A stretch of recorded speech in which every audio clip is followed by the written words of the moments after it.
Breaking news trainee IPS Uday కృష్ణారెడ్డిపై లైంగిక ఆరోపణల కేసుకు సంబంధించి అత్తాపూర్ పోలీసులు దర్యాప్తును ప్రారంభించారు. ఈ నేపథ్యంలోనే ఊహించని పరిణామం చోటు చేసుకుంది.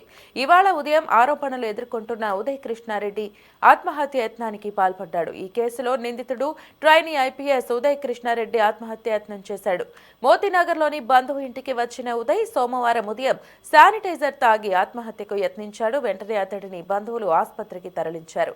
ఎస్ఆర్ నగర్లోని ఓ ఆసుపత్రిలో ఉదయ్ చికిత్స పొందుతున్నాడు.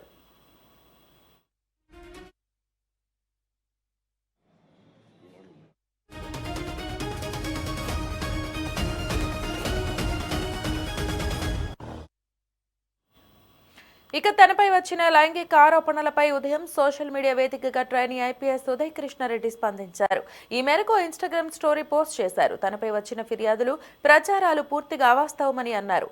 చట్టంపై పూర్తి నమ్మకం ఉందని, న్యాయం తప్పక గెలుస్తుందని సోషల్ మీడియా పోస్టులో పేర్కొన్నారు. నిజానిజాలు తెలుసుకున్న తర్వాతే వాస్తవాలను రిపోర్ట్ చేయాలని విజ్ఞప్తి చేశారు. కర్ణాటకకు చెందిన ఓ మహిళా ట్రైనీ ఐపీఎస్ ను వేధిస్తున్నానని ఆదివారం సాయంత్రం అత్తాపూర్ పోలీస్ స్టేషన్లో ఉదయ్ కృష్ణారెడ్డిపై కేసు నమోదైంది. ట్రైనీ ఐపీఎస్ ఉదయ్ కృష్ణారెడ్డిపై లైంగిక ఆరోపణల కేసులో అత్తాపూర్ పోలీసులు దర్యాప్తును ప్రారంభించారు.